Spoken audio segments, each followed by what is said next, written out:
Hello साथियों, नमस्कार। आपके अपने यूट्यूब चैनल पर हार्दिक अभिनंदन व स्वागत। दोस्तों, हम बहुत ही महत्वपूर्ण हिंदी साहित्य के इतिहास के जो महत्वपूर्ण प्रश्न हैं, जो यूजीसी नेट व अन्य भर्ती परीक्षा में आए हुए उन प्रश्नों का अध्ययन कर रहे थे। आज हम 38वां प्रश्न से लेकर लगभग 50 प्रश्नों तक अध्ययन करेंगे। इससे पहले हमने लगभग 2 क्लासों में, जो छोटी छोटी क्लास है, उनमें लगभग 10-10, 15-15 प्रश्नों का अध्ययन कर लिया था। ये क्लासें परीक्षा की दृष्टि से बहुत ही महत्वपूर्ण हैं, क्योंकि आप देखते हो जो हिंदी के विद्यार्थी हैं, इसमें यूजीसी नेट अन्य जो भी भर्ती परीक्षा होती है, चाहे राजस्थान की हो, एमपी की हो, गुजरात की, हरियाणा, पंजाब, किसी भी राज्य की हो, हिंदी साहित्य के इतिहास उनमें आता रहता है। पीजीटी, टीजीटी और केवीएस, एनवीएस, डीएसएसबी आदि सभी में ये प्रश्न बहुत ही महत्वपूर्ण हैं, क्योंकि आप देखते हो कि इन भर्ती में हिंदी साहित्य के इतिहास के बहुत प्रश्न आते हैं और जो बार बार भर्ती परीक्षा में पूछे जाते हैं वो प्रश्न बहुत ही महत्वपूर्ण होते हैं। तो उन्हीं महत्वपूर्ण प्रश्नों का अध्ययन हम कर रहे हैं। तो आज प्रश्न संख्या 38 से शुरू करेंगे, हिंदी साहित्य का वस्तुनिष्ठ इतिहास। तो प्रश्न संख्या 38 है, रचनाएं स्वयं पाठकों से संवाद कर बहुत कुछ बताएगी और यह भी बताएगी कि लेखक का ध्यान रचनाओं में वो ही बिंदुओं पर रहा है। एक तो विचार चिंतन और दूसरा लालित्व, जो कह सकें ललित निबंध ठहरी हुई विधा नहीं है। उपयुक्त कथन किस निबंधकार का है? जो 38वां प्रश्न में जो कथन कहा गया है वे किस निबंधकार का है, ये बताना है। आचार्य हजारी प्रसाद द्विवेदी का है, विद्यानिवास मिश्र का है, तीसरा है विवेकी राय और चौथा है कुबेर राय। तो प्रश्न संख्या जो 38 है, इसका जो सही उत्तर होगा वह होगा ऑप्शन संख्या 3, विवेकी राय। ऑप्शन संख्या 3 इसका सही है। ये जो बात कही गई, कथन कहा गया है, वे विवेकी राय का है। अब इसकी व्याख्या देख लेते हैं। रचनाएं स्वयं पाठकों से संवाद कर बहुत कुछ बताएगी और यह भी बताएगी कि लेखक का ध्यान रचनाओं में से बिंदुओं पर ही होता है। एक तो विचार चिंतन और दूसरा साहित्य, जो करवी ललित निबंधवी विधा से में नहीं है। यह कथन विवेकी राय का जो जन्म है वो 1924 ईस्वी में हुआ और विवेकी राय की मृत्यु है वो 2018 में हुई थी।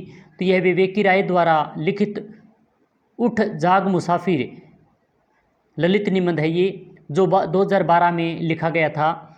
इस निबंध से ये पंक्ति ली गई है। विवेकी राय के अन्य निबंध, जो निम्नलिखित अन्य निबंधों की बात करें विवेकी राय के कौन कौन से हैं, तो बबुल, पुरुष पुराण, लोक ऋण, सवेत पत्तर, सोना माटी, समरशेष, मंगल भवन, नमामि ग्राम, ये बहुत अच्छा है, प्रश्न कई बार भर्ती परीक्षा में आया हुआ है। ए मंगलहारी, देहरी के पार आदि उनके बहुत ही अच्छे निबंध हैं। आप इस प्रश्न के माध्यम से जो अन्य व्याख्या के सहित हम जो पढ़ रहे हैं, इसमें जो निबंध दिए गए हैं वो बहुत महत्वपूर्ण है। हर भर्ती में 1-2 प्रश्न आता रहता है, तो आप इनका अच्छी तरीके से अध्ययन करें और 1-2 बार ये क्लास आप देखेंगे अच्छी तरीके से, तो ये सभी प्रश्न आपके भी कंठस्थ याद हो जाएंगे। प्रश्न संख्या 39 है, निम्नलिखित में से कौन विद्यानिवास मिश्र कृत निबंध नहीं है? यानी इन जो 4 निबंध दिए गए हैं, इनमें से बताना है कि विद्यानिवास मिश्र का निबंध कौन सा नहीं है। तो प्रश्न संख्या 39 का जो सही होगा उत्तर छोटे छोटे सुख, ये विद्यानिवास मिश्र का निबंध नहीं है। ऑप्शन संख्या 3 इसका उत्तर होगा। बाकी साहित्य के सरोकार, कविता के उद्देश्य और व्यक्ति व्यंजित गद्य, ये तीनों ही विद्यानिवास मिश्र के निबंध हैं। प्रश्न संख्या 40, मानव शरीर का अध्ययन करने वाली प्राणी वैज्ञानिकों को निश्चित मत है कि मानव चित्र की भांति मानव शरीर में भी बहुत सी अभ्यास जन्य सहजवर्तियाँ रह गई है। उपयुक्त पंक्तियाँ निम्न में से किस निबंध से उद्धृत है? यानी ये जो पंक्तियाँ कही गई है, इस पंक्ति के माध्यम से ये बात, तो कौन सी निबंध से ये बात कही गई है और किसके द्वारा लिखित है, ये देखना है। तो प्रश्न संख्या जो 40 है, इसका जो सही उत्तर होगा वह होगा नाखून क्यों बढ़ते हैं। ऑप्शन संख्या 2 इसका सही उत्तर है। जो नाखून क्यों बढ़ते, इस निबंध से ये पंक्ति ली गई है। अब व्याख्या देख लेते हैं, ये निबंध किसका है। नाखून क्यों बढ़ते हैं, हजारी प्रसाद द्विवेदी का जन्म 1967 और मृत्यु 1979 द्वारा विधि। जो हजारी प्रसाद द्विवेदी द्वारा रचित निबंध, जो उनके निबंध संग्रह कल्पलता से संग्रहित है, जो उनका बहुत ही अच्छा निबंध है कल्पलता। कई बार भर्ती परीक्षा में इसके बारे में पूछा गया है कि किसका निबंध है ये, तो इस निबंध से ये पंक्ति ली गई है और ये हजारी प्रसाद द्विवेदी के द्वारा रचित है। उपयुक्त पंक्तियां नाखून क्यों बढ़ते हैं से उद्धृत है। प्रश्न संख्या 41 है, स्वर ध्वनियों से संबंधित में निम्नलिखित तथ्यों पर विचार कीजिए। यानी तो चार तथ्य दिए गए हैं, इन पर विचार करना है और इन पर सही बताना है कौन सा है या कौन सा नहीं है। पहला कहता है स्वरों का स्वतंत्र उच्चारण नहीं किया जा सकता। दूसरा है उच्चारण की दृष्टि से मूल स्वर 10 हैं। और तीसरा यानी सी है स्वर ध्वनियों के उच्चारण में हवा आवाज गति से मुख विवर से निकलती है। और डी है सभी स्वर आक्षरिक नहीं होते। ई है मात्रा के आधार पर स्वर दो प्रकार के होते हैं, ह्रस्व और दीर्घ। अब नीचे दिए गए विकल्पों सही उत्तर का चयन कीजिए। जो अभी हम ये 4-5 लाइनें पढ़े उत्तर के माध्यम से, अब इनमें से सही कौन सा है वो बताना है। तो प्रश्न संख्या जो 41 का जो सही उत्तर होगा वह होगा ऑप्शन संख्या 1 यानी BCD, ये सही है। इसका सही उत्तर होगा ऑप्शन संख्या 1 सही है। बी है सही है। बी कहता है कि उच्चारण की दृष्टि से मूल स्वर 10 होती हैं, ये बात सत्य है। और दूसरा सी कहता है कि स्वर ध्वनियों के उच्चारण से हवा अबोध गति से मुख विवर से निकलती है, ये भी बात सही है सी। और डी कहता है सभी स्वर आक्षरिक नहीं होते, ये भी बात सत्य है। तो इसका जो उत्तर होगा वह होगा बी, सी और डी, इसका सही उत्तर है। आप थोड़ी इसकी व्याख्या देख लेते हैं कि स्वर कि जिन वर्णों को बिना अन्य वर्णों की सहायता से बोला जाता है उन्हें स्वर कहते हैं। यह परिभाषा अच्छी है, छोटी भर्ती परीक्षा में पूछी जाती है। विशेषता क्या है कि स्वर वह ध्वनि है जिसके उच्चारण में हवा अबाध गति से मुख से निकलती है। स्वरों का स्वतंत्र उच्चारण किया जाता है। सभी स्वर आक्षरिक होते हैं, सभी स्वर अल्प प्राण होते हैं, सभी स्वर घोष वर्ण होते हैं। यानी सभी जो स्वर होते हैं वो घोष भी होते हैं, अल्प प्राण भी होते हैं और आक्षरिक भी होते हैं।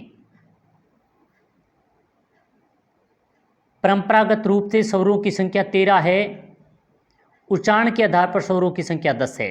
अगर परंपरागत रूप से स्वरों की संख्या पूछे जो पुरानी चली आ रही है उसके अनुसार तो 13 होगी, मगर उच्चारण के आधार पर इनकी संख्या है वो 10 होगी। हिंदी में स्वरों की संख्या 11 है। यह भी कई बार भर्ती परीक्षा प्रश्न पूछा जाता है। ए, आ, ई, ऊ, ए, ऐ, ओ, औ और री, ये 11 स्वर हैं जो हिंदी में स्वरों की संख्या है। हिंदी में मात्रा के आधार पर 2 प्रकार के स्वर होते हैं, ह्रस्व और दीर्घ स्वर। संस्कृत में मात्रा के आधार पर 3 स्वर होते हैं, ह्रस्व स्वर, दीर्घ स्वर और प्लुप्त स्वर। संस्कृत में मात्रा आधार पर 3 स्वर होते हैं। अब प्रश्न संख्या 42 क्या कहता है कि क्रिया के संबंध में निम्नलिखित तथ्य है, यानी क्रिया के संबंध में कौन सा तथ्य सही है ये बताना है। पहला कहता है कि जिस क्रिया का फल कर्म पर नहीं कर्ता पर पड़ता है उसे सहकर्म क्रिया कहते हैं, ये बात सही है या नहीं ये देखते हैं। बी कहता है कि जो क्रियाएं वाक्य के अंत में रहकर वाक्य को समाप्त करती है वे समापिक क्रियाएं कहलाती है। सी कहता है कि जिस शब्द के प्रयोग द्वारा किसी वस्तु के विषय में विधान किया जाता है उसे क्रिया कहते हैं।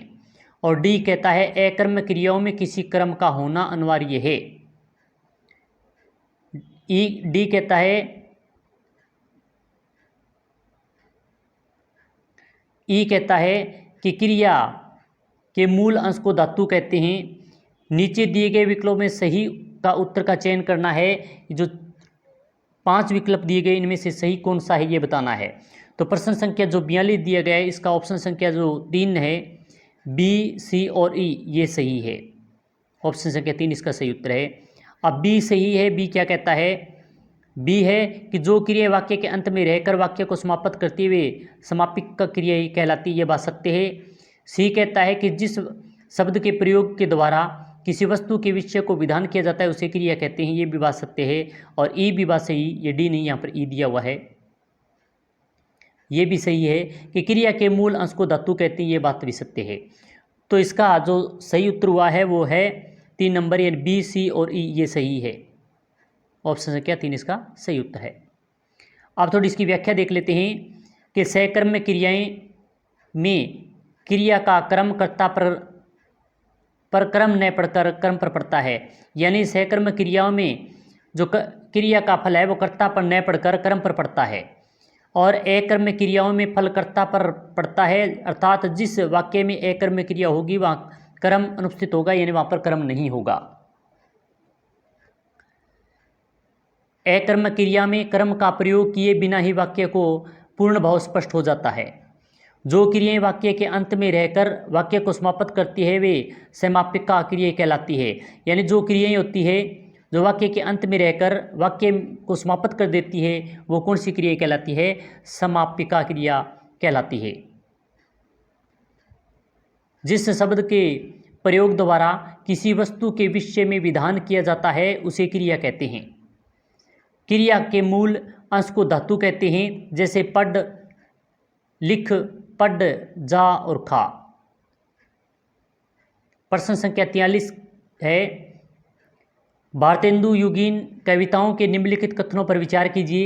यानी भारतेंदु युगीन जो कविताएं थी, भारतेंदु हरिश्चंद्र युगीन कविताएं, उन पर विचार करना है कि कौन सी सही है या कौन सी नहीं। तो प्रश्न संख्या 43 देखते हैं। ए कहता है कि भारतेंदु हरिश्चंद्र ने अब्बर नाम से उर्दू में कविताएं लिखी, ये बात सही है क्या? देखेंगे अभी। बी कहता है कि दशरथ विलाप और फूलों का गुच्छा खड़ी बोली में रचित है। सी कहता है जगमोहन सिंह कानपुर के रंगमंच और वहाँ की संस्था रसिक समाज से जुड़े थे। डी है गीत गोविंदानंद और वर्षा विनोद भारतेंदु हरिश्चंद्र की रचनाएं है। ई कहता है भारतेंदु हरिश्चंद्र ने प्रातः स्मिरन कविताओं में बंगला के प्यार छंद का प्रयोग किया। नीचे दिए गए विकल्पों में सही का उत्तर चयन करना है। तो प्रश्न संख्या जो 43 दिया हुआ है इसका सही उत्तर क्या होगा ये बताना है। तो प्रश्न संख्या 43 का जो सही उत्तर है वह है बी, डी और ई। ऑप्शन संख्या 2 इसका सही उत्तर है, बी और डी और ई। बी क्या कहता है देखते हैं, सही क्या है? क्या दशरथ विलाप फूलों का गुच्छा खड़ी बोली में रचित है, ये बात सही है। डी कहता है कि गीत गोविंद और वर्षा विनोद भारतेंदु हरिश्चंद्र की रचना, ये भी सही है। और एक ई भी सही है, भारतेंदु हरिश्चंद्र ने प्रातः समीरन कविताओं को बंगला के प्यार छंद का प्रयोग किया, ये भी सही है। तो इसका जो सही उत्तर होगा वह होगा ऑप्शन संख्या 2 इसका सही उत्तर है। अब इसकी व्याख्या देख लेते हैं। भारतेंदु हरिश्चंद्र ने रसा नाम से उर्दू में कविताएं लिखी, जबकि अबर उपनाम से बद्रीनारायण चौधरी प्रेमघन ने कविताएं लिखी। तो इसका मतलब ये पहला ऑप्शन गलत हो गया। ऑप्शन संख्या 2 था कि दशरथ विलाप और फूलों का गुच्छा खड़ी बोली में रचित है, ये बात सही है। कानपुर के रंगमंच पर वहाँ की संस्था रसिक समाज से जुड़ने वाले प्रताप मिश्र जुड़े थे, जगमोहन नहीं। यहाँ पर जगमोहन दिया गया था, इस कारण ये असत्य हो गया। और 4 नंबर था गीत गोविंद और वर्षा विनोद भारतेंदु हरिश्चंद्र की रचनाएं हैं। और 5वां है भारतेंदु हरिश्चंद्र ने प्रातः समीरन कविताओं का बंगला में प्यार छंद का प्रयोग किया, ये भी बात सही है। अब प्रश्न संख्या 44 देख लेते हैं। गद्य विधाओं से संबंधित निम्न कथनों पर विचार कीजिए। ए कहता है ऋणजल धनजल फणीश्वर नाथ रेणु द्वारा रचित बाढ़ और सूखे से संबंधित रिपोर्टाज का संकलन है। बी है कलम का मजदूर अमृत राय द्वारा लिखित प्रेमचंद की जीवनी है। सी है ज्ञानमंडल बनास द्वारा 2 खंडों में प्रकाशित साहित्य कोश के संपादक राम कुमार वर्मा थे। और डी है हजारी प्रसाद द्विवेदी ने अपने निबंधों में भारत के सांस्कृतिक इतिहास का पुनर्निर्माण करते हैं। और ई है दूसरी परंपरा की खोज विश्वनाथ त्रिपाठी द्वारा निम्नलिखित आलोचना की पुस्तक है। नीचे दिए गए विकल्प में सही का उत्तर का चयन करना है, कौन सा होगा। तो प्रश्न संख्या 44 का इसका जो ऑप्शन संख्या 2 दिया गया है ACD, ऑप्शन संख्या 2 इसका सही उत्तर है, AC और D। ए है रणजल धंजल फणीसन्ना रेणु द्वारा रचित बाढ़ और सूखे से संबंधित रिपोर्ट का संकलन, ये बात सही है। सी है ज्ञानमंडल और बनारस द्वारा 2 खंडों में प्रकाशित साहित्य कोश से संपादक रामकुमार वर्मा थे, ये भी बात सही है। और एक डी था वो भी सही था। हजारी प्रसाद द्विवेदी ने अपने निबंधों में भारत के सांस्कृतिक इतिहास पुनर्निर्माण करते हैं, ये बात भी सही था। तो ए, सी और डी इसका सही उत्तर है। अब व्याख्या देख लेते हैं। रणजल धंजल 1977 में लिखित है। रेणु का जन्म है वो 1921 में हुआ था और उनकी मृत्यु है वो 1977 को हुई थी। तो रेणु का संस्करणात्मक रिपोर्टाज है। इसमें ऋणजल का अर्थ है जल की कमी अर्थात सूखा और धंजल का अर्थ है जल की अधिकता अर्थात बाढ़। इसमें बिहार के में सन 1966 में पड़े सूखे और सन 1975 में सर्ग के बाद 1975 के सर्ग के बाद का इसमें चित्रण किया गया है। दूसरा है कलम का मजदूर जो 1964 में लिखा गया था। कलम का मजदूर प्रेमचंद की जीवनी है, मदन गोपाल द्वारा रचित है ये। कलम का सिपाही 1962 में अमृत राय द्वारा प्रेमचंद पर लिखी जीवनी है। कलम का सिपाही जो अमृत राय द्वारा रचित है 1962 में, और कलम का मजदूर है वो प्रेमचंद की जीवनी मदन गोपाल द्वारा रचित है। हिंदी साहित्य कोश जो 1953 ईस्वी में ज्ञान मंडल लिमिटेड वाराणसी से प्रकाशित हुआ था। इसके प्रधान संपादक धीरेन्द्र वर्मा थे। ब्रजेश्वर वर्मा, द्रवीर भारती और रामस्वरूप चतुर्वेदी संपादक मंडल के थे। अतः रामकुमार वर्मा इसमें गलत दिया हुआ था इसका ऑप्शन। फिर है दूसरी परंपरा की खोज। नामवर सिंह की आलोचना है ये दूसरी परंपरा की खोज। ये बहुत बार भर्ती परीक्षा में पूछी जाती है कि दूसरी परंपरा की खोज के लेखक कौन है। नामवर सिंह, ये नामवर सिंह की आलोचना है। हजारी प्रसाद द्विवेदी इनका जन्म 1907 में हुआ था और उनकी मृत्यु 1979 में। हजारी प्रसाद द्विवेदी ने अपने निबंधों में लालित्य बोध उच्च कोटि पर दर्शाता है। ये ललित्य निबंध बोध है। प्रश्न संख्या 45, आत्मकथा के संबंध में निम्न कथनों पर विचार कीजिए। जो ये कथन दिए गए हैं इन पर विचार करना है कि कौन सा सही है कौन सा गलत है। एक कहता है बनारसीदास जैन की अर्धकथनात्मक हिंदी की प्रथम आत्मकथा मानी जाती है। दूसरा है जोश मलिहाबादी की यादों की बारात, अमृत प्रीतम की रसीदी टिकट तथा हंसा वाडेकर की सुनो सुनाती हूँ अनुदित आत्मकथाओं का उदाहरण है। सी है कस्तूरी कुंडल बसे प्रभात खेतान द्वारा रचित आत्मकथा है।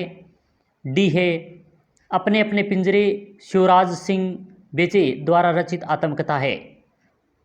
ई कहता है अपनी खबर पांडे बेचैन शर्मा उगर द्वारा रचित आत्मकथा है। तो नीचे दिए गए विकल्पों में सही का उत्तर चयन करना है। जो 5 ऑप्शन दिए गए थे इनमें से सत्य कौन सी बात है ये बतानी है। तो प्रश्न संख्या 45 का जो सही उत्तर होगा वो होगा ए, बी, ई, यानी ऑप्शन संख्या 3 इसका सही उत्तर है। अब ए, बी और ई कहता है, देख लेते हैं। ए कहता है कि बनारसी दास जैन की अर्धकथनात्मक हिंदी की प्रथम आत्मकथा मानी जाती है, ये बात सत्य है। जोश मलिहाबादी की यादों की बारात, अमृत प्रीतम की रसीद टिकट तथा हंसा वाडेकर को सुनो सुनाती हूँ अनुदित आत्मकथाओं का उदाहरण, ये भी बात सही है। ए सही है, बी सही है और ई है वो भी सत्य है। अपनी खबर पांडे बेचैन शर्मा उगर द्वारा रचित आत्मकथा है। ये तीनों ही सही है इसमें। अब व्याख्या देख लेते हैं। कस्तूरी कुंडल बसे 2002 में मैत्री पुष्पा की आत्मकथा है। अपने अपने पिंजरे 1995 ईस्वी में मोहनदास निमिषराय की दलित आत्मकथा, ये भी बहुत बार भर्ती परीक्षा में प्रश्न पूछा जाता है कि मोहनदास निमिषराय की ललित आत्मकथा कौन सी है। अपने अपने पिंजरे जो 1995 ईस्वी में रचित है। अर्धकथानक जो 1641 ईस्वी में बनारसीदास जैन की हिंदी की प्रथम आत्मकथा है। अपनी खबर 1960 में, पांडे बेचैन शर्मा उगर की आत्मकथा है। ये सभी आत्मकथाएं बहुत महत्वपूर्ण है परीक्षा की दृष्टि से, कई बार भर्ती परीक्षा में पूछी जाती है। अब आत्मकथाकार और आत्मकथा कौन सी है, किस सन में रचित, इसके देख ले हैं। तो आत्मकथाकार मुतबा मैत्री पुष्पा कस्तूरी कुंडल बसे 2002 में भाग पहला, और दूसरी थी गुड़िया भीतर गुड़िया 2008 में इसका भाग सेकंड। बनारस सिद्धार्थ जैन द्वारा आत्मकथा लिखी गई अर्धकथानक जो 1641 ईस्वी में। पांडे बेचैन शर्मा उगर की अपनी खबर 1960 ईस्वी में। जोश मलिहाबाद यादों की बारात अमृता प्रीतम सुनो सुनाती हूँ मोहनदास नेमिस राय अपने अपने पिंजरे 1995 में। यह दलित आत्मकथा बहुत इंपॉर्टेंट है परीक्षा की दृष्टि से। प्रश्न संख्या 46 है,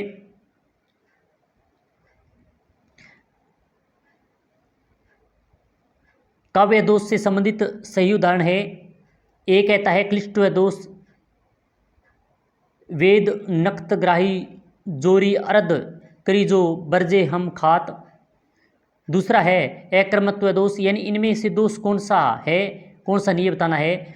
मुख मयंक को देख कर विकसा मानस कंज। सी है दुष्ट कर्मत्व दोष, मारुत नंद मारुति को मन को खंगराज को वेग लजायो। डी है ग्रामत्व दोष, कस्ती कटी थी कनिष्ठक माँ असी देती मंजली घनिष्ठक माँ। और डी है अप्रेमत्व दोष, ही तव बसी दुख देत है अनुभाव। नीचे दिए गए विकल्पों में से सही का चयन कीजिए, कौन सा सही है। तो प्रश्न संख्या जो 46 था इसका उत्तर सही होगा 2 नंबर ए, सी और ई। ऑप्शन संख्या 2 इसका सही उत्तर है। अब ए, सी, ई 46 में ए कहता है कि क्लिष्टत्व दोष वेद नक्ताग्रह जोरी अर्ध करी को बरजे हम खात, ये सही है। सी है दुष्कर्मत्व दोष मारुत नंदन मारुति को मन को खंगराज को वेग लजायो, ये बात सही है। और ई कहता है अप्रेमित्व दोष ये तल बसी दुख देत है ये तेरे अनुभाव, यानी ये तीनों ही जो अभी हमने बोले हैं ये सही है। तो 46 में ऑप्शन संख्या 2 सही हो जाएगा। अब इसकी व्याख्या देख लेते हैं। क्लिष्टत्व दोष वेद नक्तग्राही जोरी अर्धकरी को बरजे हम खात। और अक्रमत्व दोष में क्यों नहीं करुणा तुम्हारी छलकती है मूक। और दुष्कृतमत्व दोष है मारुत नंदन मारुति को मन को खंगराज को वेग लजायो। अप्रेमत्व दोष है हिमतल बसी दूरा देत ये तेरे अनुभव। प्रश्न संख्या 47 काव्य रीति के संबंध में सही कथन है। तो वही 5 ऑप्शन दिए गए हैं, इनमें से सही कथन किसके बारे में कौन सा ये बताना है। ए है रीति शब्द का प्रथम प्रयोग आचार्य वामन ने किया।